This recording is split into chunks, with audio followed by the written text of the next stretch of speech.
नमस्कार, निकोबार टाइम्स में आपका स्वागत है। अंडमान निकोबार आइलैंड्स एक बहुत ही ज़्यादा फेमस जो है टूरिस्ट डेस्टिनेशन में धीरे धीरे डेवलप हो रहा है और अंडमान निकोबार एडमिनिस्ट्रेशन जो है वो भी कई ऐसी पॉलिसीज़ लेकर आ रहा है जिससे अंडमान निकोबार में टूरिज़्म और भी आगे बढ़े, यहाँ के लोगों को ज़्यादा से ज़्यादा जो है एम्प्लॉयमेंट मिले। हाल ही में आप सबको पता होगा अंडमान निकोबार एडमिनिस्ट्रेशन ने एक बर्ड वॉचिंग जो है पॉलिसी निकाला और वो अभी ड्राफ्ट फेज़ में है और जो सजेशंस इनवाइट किए गए हैं लोगों से, फीडबैक इनवाइट किया गया है लोगों से, ताकि जो है उस पॉलिसी में इम्प्रूवमेंट ला सके और उस पॉलिसी को जो है एक फ़ाइनल फॉर्म में जो है इम्प्लीमेंट किया जा सके। उसी के तर्ज पे जो है एक नया पॉलिसी भी लेकर आया गया है अभी, और ये पॉलिसी भी अभी ड्राफ्ट फेज़ में है। ये है जो टेम्प्रेरी बीच शैक्स है, ये पॉलिसी उन टेम्प्रेरी बीच शैक्स के लिए जो है लेकर आया गया है। आप सबको पता है जो भी बीच डेस्टिनेशंस है इंडिया में हो या बाकी बाहर के कंट्रीज़ में हो, उनमें जो बीच शैक्स का जो कॉन्सेप्ट है वो काफ़ी फेमस है।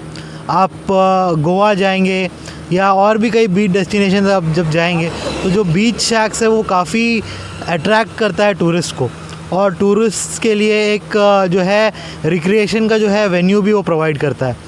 साथ ही साथ बीच शैक्स जो है वो काफ़ी जो है रिलैक्सिंग भी लगता है टूरिस्ट को, और कोई भी विज़िट करता है तो जब बीच शैक्स देखता है तो उनको लगता है कि हाँ यहाँ पर जाए, यहाँ पे कोई जो है वो मील कंज्यूम करे या वहाँ पे जो है हैंग आउट करे और कुछ ड्रिंक्स कंज्यूम करे। ये लोग जो है बीच शैक्स को देखकर एक रिलैक्सिंग जो है एनवायरनमेंट बनता है। तो उसी तर्ज पे जो है अंडमान निकोबार एडमिनिस्ट्रेशन भी जो है चाहता है कि अंडमान निकोबार में भी जो है बीच शैक्स एक प्रोमिनेंट तरीके से एक टूरिस्ट अट्रैक्शन बने, बीच शैक्स जो है वो टूरिस्ट को अट्रैक्ट करे। इसीलिए एक बीच शैक पॉलिसी जो है अंडमान निकोबार एडमिनिस्ट्रेशन सामने लेकर आया है, और ये पॉलिसी में हम बता दें अभी ड्राफ्ट फेज़ में है। इस पर जो है सजेशंस इनवाइट किए गए हैं और सारे सजेशंस आने के बाद उनको इनकॉर्पोरेट करते हुए जो फाइनल जो पॉलिसी है वो फाइनल पॉलिसी हमारे सामने आएगा, जिसके बाद जो है बीच शैक्स अंडमान निकोबार आइलैंड्स में एक रियलिटी बनेगा। हम आपको बता दें आपके पास अभी सितंबर 23 तक टाइम है। सितंबर 23 तक जो है ये जो ड्राफ्ट पॉलिसी रिलीज़ किया गया है इस पे जो है आप अपने सजेशंस जो है डायरेक्टरेट ऑफ IPNT को भेज सकते हैं। तो जो मेन पॉइंट्स है इस ड्राफ्ट बीच शैक पॉलिसी में हम उसको कवर करेंगे ताकि आपको भी पता चले कि किस तरह का बीच शैक्स जो है अंडमान में होने वाला है। हालांकि ये पॉलिसी अभी ड्राफ्ट फॉर्म में है, लेकिन बहुत सारी चीज़ें जो है जो फाइनल पॉलिसी में इसी से इनकॉर्पोरेट किया जाएगा। तो आपको एक ओवरव्यू मिल जाएगा, एक आइडिया मिल जाएगा कि किस तरह का बीच शैक जो है आपको अंडमान निकोबार आइलैंड्स में जो है मिलने वाला है और किस तरह का बीच शैक अलग अलग जगह डेवलप होगा। तो हम आपको बता दें जो बीच शैक्स है उसको इरेक्ट करने का जो परमिशन है वो एक ऑफिशियल कमेटी देगी, जो कि टूरिज़्म डिपार्टमेंट के ऑफिशियल्स रहेंगे, और साथ में कमेटी रहेगी जो डिस्ट्रिक्ट लेवल कमेटी है under Andaman and Nicobar coastal zone management authority. वो कमेटी जो है परमिशन देगी बीच शैक को जो है इरेक्ट करने के लिए। और इसके डेफिनेशन के हिसाब से बीच शैक क्या है, बीच शैक छोटे और टेम्प्रेरी हट लाइक स्ट्रक्चर्स हैं जो कि टिपिकली बीच के नियर बाई लोकेशंस में जो है लोकेटेड होते हैं या बीच पे लोकेटेड होते हैं, जहाँ पर विजिटर्स को एक रिलैक्स एनवायरनमेंट मिलता है। और यूजुअली बीच शैक्स जो है वो इको फ्रेंडली मटेरियल से बनते हैं, जैसा कि टैच्ड लीव्स हो गया, बैम्बू मटेरियल हो गया, वुडन स्ट्रक्चर्स होते हैं, और काफ़ी ज़्यादा रिलैक्सिंग एनवायरनमेंट होता है उनमें। तो हम आपको बता दें अंडमान निकोबार एडमिनिस्ट्रेशन ने जो ड्राफ्ट पॉलिसी निकाला है, अब इसमें एक ग्रुपिंग किया है। ये ग्रुपिंग 2 कैटेगरी में बांटा गया है, ग्रुप A बीचेस और ग्रुप B बीचेस। अब इसमें डिफरेंस क्या है, ग्रुप A बीचेस में जो है वो ज़्यादा फुटफॉल होगा, वहाँ पर ज़्यादा टूरिस्ट आएंगे। ग्रुप B बीचेस में थोड़े कम टूरिस्ट आते होंगे या थोड़ा कम वहाँ पे फुटफॉल होगा, ये डिफरेंस है। तो इन्होंने बीचेस भी लिस्ट किया है कि कौन से बीचेस जो है वो ग्रुप A में आएंगे, कौन से बीचेस जो है वो ग्रुप B में आएंगे। तो अभी फ़िलहाल जो है ग्रुप A में जो है 5 बीचेस को रखा गया है। तो इसमें मैं आपको बता दूं काला पत्थर बीच है जो कि स्वराज द्वीप में है। एलिफेंटा बीच है जो कि स्वराज द्वीप में है, लक्ष्मणपुर बीच है जो कि शहीद द्वीप में है, भरतपुर बीच है जो कि शहीद द्वीप में है, कार्बिन्स्को बीच है जो कि पोर्ट ब्लेयर में है, जहाँ पर इस वक्त हम बैठे हुए हैं। ये था ग्रुप ए के बीचेस। ग्रुप बी बीचेस में सीतापुर बीच है जो कि स्वराज द्वीप में है, बड़ा बालू बीच है जो कि चिड़िया टापू में है, रमन बगीचा बीच है जो कि रंगत में है, कटबट बे बीच है जो कि रंगत में है, बालूडेरा बीच है जो कि बाराटांग में है, करमाटांग बीच जो मायाबंदर में है, और रामनगर बीच जो डिगलीपुर में है। तो टोटल ग्रुप ए में 5 बीचेस है और ग्रुप बी में 7 बीचेस है। तो इनिशियली ड्राफ्ट पॉलिसी के हिसाब से इन सारे बीचेस में जो है जो बीच शैक्स हैं वो आएंगे, उनको अलाउ किया जाएगा, बीच शैक्स डेवलप करने दिया जाएगा। तो आपको बता दें किस तरह से बीच शैक जो है वो अलॉट किए जाएंगे। टेंडर और ऑक्शंस होगा बीच शैक्स को अलॉट करने के लिए, और इस पॉलिसी के हिसाब से जो इस पॉलिसी में टेक्स्ट लिखा है जो है जुलाई लास्ट वीक में जो है ये टेंडर या ऑक्शन होगा, ताकि जब टूरिस्ट सीज़न स्टार्ट होता है अक्टूबर में तो ये बीच शैक्स जो है एरेक्ट हो जाए और टूरिस्ट के लिए अवेलेबल रहे। जो भी बीचेस हैं, जो भी आइडेंटिफाइड बीचेस हैं उन पे। आपको बता दिए जैसे कि क्लियरली ये पॉलिसी का नाम ही है policy for erection of temporary beach shacks in Andaman Nicobar islands. तो ये बीच शैक्स प्योरली टेम्परेरी होंगे नेचर में। तो by the end of tourist season, जो कि ऑफिशियली है 31 मार्च हर साल, तो by the end of tourist season जो शैक्स 1 अक्टूबर को टूरिस्ट सीज़न स्टार्ट होने का टाइम इरेक्ट किए जाएंगे, बाई 31 मार्च जो है उन शैक्स को जो है रिमूव भी करना पड़ेगा जिन्होंने शैक्स लगाया है उनको। और जैसा कि मैंने आपको बताया शैक्स जो है ऑक्शन, टेंडर और कॉम्पिटिटिव बिडिंग से जो है वो दिए जाएंगे, और एक मिनिमम एनुअल फ़ी होगा हर एक शैक का, उसके ऊपर जो है शायद बिड करना पड़ेगा, और जो हाईएस्ट बिड करेगा उसको जो है बीच शैक दिया जाएगा, ऐसा प्रोविजंस होगा इसमें शायद। और एक काफ़ी अच्छा प्रोविज़न इसमें किया गया है। इसमें कहा गया है कि एक फैमिली में सिर्फ एक ही जो बंदा है या जो भी है मेल या फीमेल, एक फैमिली में सिर्फ एक ही जो पर्सन है वो बीच शैक ऑपरेट कर सकता है, और उस फैमिली का कोई और पर्सन जो है वो बीच शैक के लिए अप्लाई नहीं कर सकता, ऑपरेट नहीं कर सकता अगर फैमिली में किसी और के पास बीच शैक है। फॉर पर्पस इस पॉलिसी के पर्पस से एक फैमिली का मतलब हस्बैंड या वाइफ या उनके जो डिपेंडेंट पेरेंट्स है या उनके जो डिपेंडेंट जो चिल्ड्रन है, एज लॉन्ग एज़ कि वो सेम राशन कार्ड में है तो उनको एक सिंगल फैमिली जो है वो कंसिडर किया जाएगा इस पॉलिसी के लिए।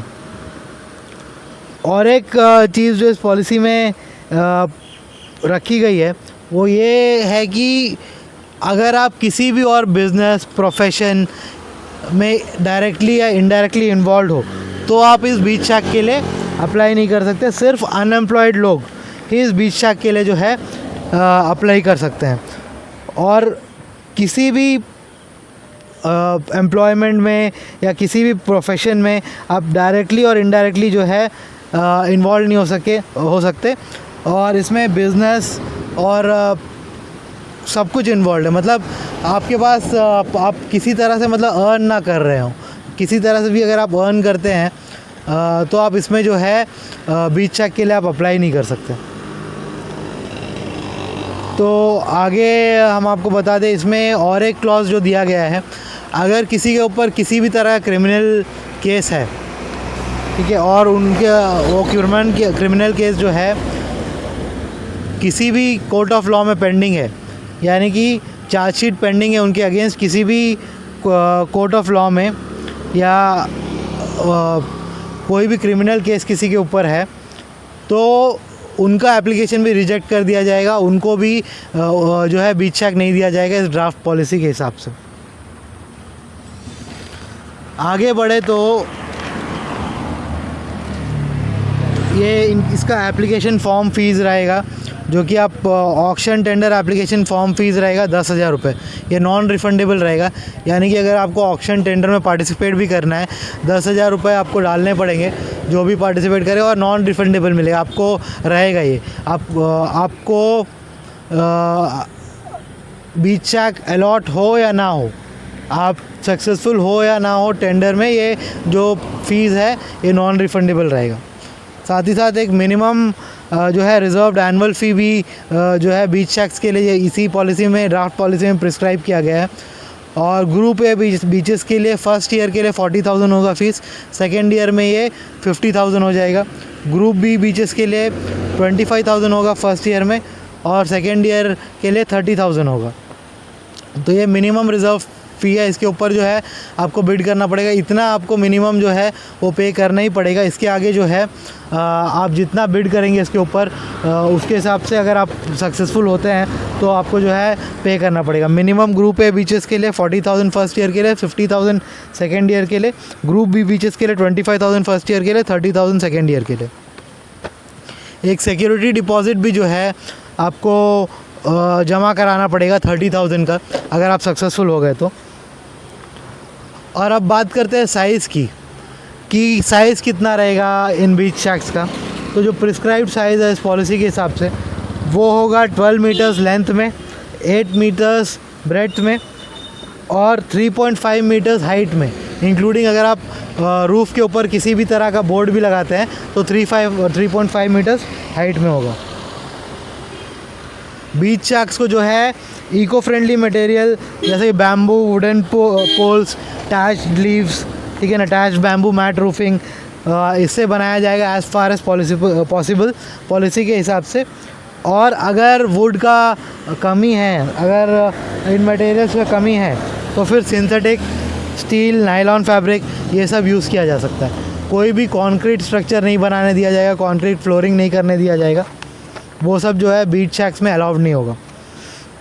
अब हम आपको बता दें, और जो लोग बीच शैक्स में काम करेंगे, जो उसमें एम्प्लॉयज़ रहेंगे बीच शैक में, उनको जो है एक स्पेशल ट्रेनिंग के लिए एनरोल करना पड़ेगा डीब्रेट में, या जो भी इंस्टीट्यूट प्रिस्क्राइब करेगा डायरेक्टरेट ऑफ IPNT, उसके पास जो है जाकर वो एम्प्लॉयज़ को जो है एक स्पेसिफाइड पीरियड के लिए जो है एक कोर्स ज्वाइन करना पड़ेगा, जो भी फूड हैंडल करेगा उनके लिए। सारे एम्प्लॉयज़ जो फूड हैंडल करेगा उन एम्प्लॉयज़ को जो है स्पेसिफाइड एक कोर्स करना पड़ेगा डीब्रेट या जो भी इंस्टीट्यूशंस प्रिस्क्राइब करेगा, जो ऑर्गेनाइजेशन रहेगा, वहाँ पर जाके ट्रेनिंग लेना पड़ेगा। और जो अलॉटी है उसको भी 1 डे का ओरिएंटेशन वर्कशॉप करना पड़ेगा, जहाँ भी प्रिस्क्राइब करे जो डिपार्टमेंट है वो, वहाँ जाके 1 डे का ओरिएंटेशन वर्कशॉप भी उसको अटेंड करना पड़ेगा अलॉटी को। अब क्या क्या बेचना अलाउड होगा इन बीच शैक्स में, तो इसमें इस पॉलिसी के अनुसार ये लिखा गया है कि फूड आइटम्स, बेवरेजेस, सॉवनियर्स, ये सब जो है बेच सकते हैं। इसके अलावा कुछ और आइटम्स भी होंगे, ठीक है। और बीच शैक्स कोई और पर्पस के लिए यूज़ नहीं होगा, इसमें लिखा गया है, यानी कि फूड आइटम्स, बेवरेजेस, सॉवनियर्स वगैरह। और एक काफ़ी इम्पॉर्टेंट चीज़ इस पॉलिसी में जो है वो हाईलाइट की गई है, जिससे हमको समझ आता है, इसमें कहा गया है कि सेल ऑफ अल्कोहलिक बेवरेजेस जो है उसके लिए जो अलॉटी है उसको एक्साइज डिपार्टमेंट से जो है लाइसेंस अप्लाई करना पड़ेगा खुद। इसका मतलब ये पॉलिसी जो है एक्सप्रेसली प्रोहिबिट नहीं करता सेल ऑफ अल्कोहलिक बेवरेजेस, जो कि काफ़ी अच्छा चीज़ है, क्योंकि बीच शैक्स में जब लोग जाएंगे, जब टूरिस्ट जाएंगे, कुछ टूरिस्ट जो है वो अल्कोहलिक ड्रिंक्स भी कंज्यूम करना चाहेंगे, कुछ क्या जो मेजॉरिटी ऑफ द टूरिस्ट है अगर वो बीच शैक विज़िट करेंगे तो वो अल्कोहलिक बेवरेजेस भी कंज्यूम करना चाहेंगे। तो ये पॉलिसी एक्सप्रेसली जो है प्रोहिबिट नहीं करता कि आप जो है अल्कोहलिक बेवरेजेस नहीं बेच सकते। आपको जो है बीच शैक अलॉट होने के बाद आपको एक्साइज डिपार्टमेंट से जो है लाइसेंस लेना पड़ेगा अल्कोहलिक बेवरेज जो है सेल करने का बीच शैक में। तो ये काफ़ी अच्छी चीज़ है और टूरिज़्म के लिए, टूरिज़्म को काफ़ी बड़ा जो है एक जो है बूस्ट देगा ये। अब आपको बीच शैक जब आपको अलॉट हो जाएगा तो आपको NOC परमिट्स वगैरह सब अप्लाई करना पड़ेगा, excise, health, food and drug administration, fire service और जितने भी कंसर्न अथॉरिटीज़ हैं उनसे जो है। इसमें और एक इम्पॉर्टेंट चीज़ बताया गया है जो आपके लिए जानना ज़रूरी है। जो मॉनिटरिंग कमेटी डिपार्टमेंट कंस्टिट्यूट करेगा उसके पास पावर होगा कि वो कभी भी आके जो है सरप्राइज इंस्पेक्शन कर सके आपके वहाँ पर, आपके बीच शैक में जब आपको अलॉट होगा तब।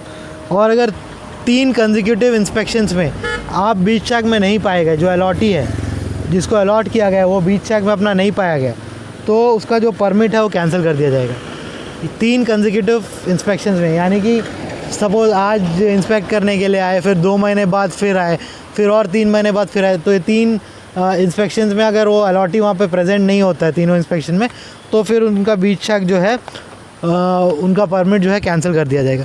यानी कि ये पॉलिसी इस तरह से डिज़ाइन किया गया है, इस तरह से इसका ड्राफ्ट बनाया गया कि जो अलॉटी है वो जेन्युइन बंदा हो, अनएम्प्लॉयड बंदा हो और उसका एक सोर्स ऑफ इनकम ये बने, कोई दूसरे सोर्स ऑफ इनकम वाले लोग इस प्रोफेशन में घुसने का ना सोचे। मतलब इसीलिए जो है इस तरह का पॉलिसी है डिज़ाइन किया गया है। और एक इम्पॉर्टेंट पॉइंट इसमें बोला गया, अगर कोई भी फॉरेनर आपके बीच शैक में काम नहीं कर सकता, आपका एम्प्लॉय नहीं बन सकता कोई भी फॉरेनर, उसके पास वर्क वीज़ा होने पर भी वो जो है आपके उसमें नहीं काम कर सकता।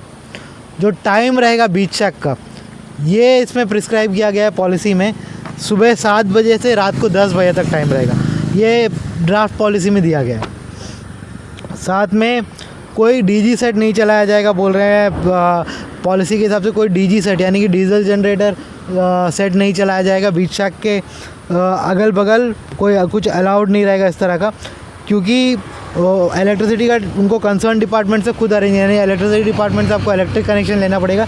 डीजी सेट चलाना जो है अलाउ नहीं किया जाएगा, इसमें वो लिखा गया है। एक्स्ट्रा टेबल चेयर्स जो है अराउंड बीच शैक्स अलाउ नहीं किया जाएगा, ये इसमें लिखा गया है।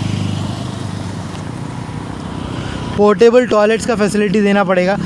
पोर्टेबल टॉयलेट्स यानी कि आप जो है जो नॉर्मल जो टॉयलेट है वो वहाँ पर नहीं कंस्ट्रक्ट कर सकते। पोर्टेबल टॉयलेट जिस तरह की मिलता है readymade portable toilet, chemical mobile toilet हो गया और जिसमें कि स्टोरेज कैपेसिटी भी रहता है, उस तरह का पोर्टेबल टॉयलेट प्रोवाइड करना पड़ेगा। और एक बहुत मेन चीज़ पॉलिसी में दी गई है कि नो स्मोकिंग और नो स्पिटिंग का आपको जो है साइन बोर्ड लगाना पड़ेगा, ये कहते हुए say no to tobacco yes to life. तो स्मोकिंग जो है वो अलाउड नहीं होगा इन बीच शैक्स में, ये इसमें है। तो मॉनिटरिंग कमेटी में कौन कौन रहेगा ये भी इसमें प्रिस्क्राइब किया गया है पॉलिसी में। हम आपको बता दें मॉनिटरिंग कमेटी में इसके हिसाब से डायरेक्टर टूरिज़्म जो है वो चेयरमैन रहेंगे, जो कंसर्न असिस्टेंट कमिश्नर है मेंबर रहेंगे, deputy director science and technology एक मेंबर रहेंगे, डेप्यूटी सुपरिटेंडेंट ऑफ पुलिस एक मेंबर रहेंगे, फूड सेफ्टी ऑफिसर एक मेंबर रहेंगे और deputy director tourism member secretary रहेंगे। तो ये पॉलिसी का जो मेन पॉइंट्स जो मुझे लगा हाईलाइट आपके लिए करना चाहिए तो वो मैंने हाईलाइट किया। वैसे ये पॉलिसी काफ़ी जो है लंबा है। टोटल पॉलिसी अगर मैं आपको बताऊं तो ये टोटल पॉलिसी जो है ये 12 पेज का पॉलिसी है। तो ये पॉलिसी जो है अंडमान निकोबार के टूरिज़्म के वेबसाइट में अलाउड है, जिसका URL है andamanTourism.gov.in। तो आप वहाँ पर जाकर जो है ये पॉलिसी जो है वो डाउनलोड कर सकते हैं। मैं आपको एनकरेज करूँगा कि आप जाएँ ये पॉलिसी डाउनलोड करें, क्योंकि मैंने जो बताया है ये सिर्फ मेन पॉइंट्स है इस ड्राफ्ट पॉलिसी का। मैं आपको एनकरेज करूँगा कि आप अंडमान टूरिज़्म का वेबसाइट में जाएँ andamanTourism.gov.in, ये पॉलिसी डाउनलोड करें, पूरा पढ़ें और आपको जो भी सजेशंस डिपार्टमेंट को देने हैं वो सजेशंस जो है आप एक्टिवली डिपार्टमेंट को सेंड करें। देखिए अगर ज़्यादा से ज़्यादा पार्टिसिपेशन होगा जो इन्होंने रिकमेंड जो सजेशन मांगा है उसमें, तो कई सारे अच्छे सजेशंस डिपार्टमेंट के पास जाएंगे और पॉलिसी में काफ़ी ज़्यादा इम्प्रूवमेंट हो सकता है। तो मैं आपको रिकमेंड करूँगा कि आप जो है डेफिनेटली जो है इस पॉलिसी को डाउनलोड करें अंडमान टूरिज़्म के वेबसाइट से और इसको पढ़ें और सजेशंस भेजें। जो मेन पॉइंट्स है वो मैंने आपके लिए कवर कर दिया। तो काफ़ी अच्छा एक पॉलिसी बनाया है, कुछ इम्प्रूवमेंट्स की ज़रूरत है, तो मैं भी अपना सजेशन डिपार्टमेंट को सेंड करूँगा। आपसे भी निवेदन करता हूँ आप भी अपना सजेशन जो है वो डिपार्टमेंट से सेंड करें। तो जो अनएम्प्लॉयड यूथ है उसके लिए काफ़ी ज़्यादा फोकस है इसमें कि कोई भी जो किसी भी तरह का एम्प्लॉयमेंट नहीं होना चाहिए जो बीच शैक के लिए अप्लाई करेगा, कोई भी बिज़नेस ना करता हो वही बीच चेक के लिए अप्लाई कर सकता है। एक फैमिली में एक ही आदमी अप्लाई कर सकता है। ये सब इसमें दिया गया है। काफ़ी अच्छा एक पॉलिसी बनाया गया है। कुछ इसमें चेंजेस की ज़रूरत है, मतलब कुछ सजेशंस अगर डिपार्टमेंट को देंगे तो वो इनकॉर्पोरेट करेंगे। तो मैं भी अपना सजेशन सेंड करूँगा। आपसे भी रिक्वेस्ट है, आप भी अपना सजेशन जो है वो डिपार्टमेंट को सेंड करिए।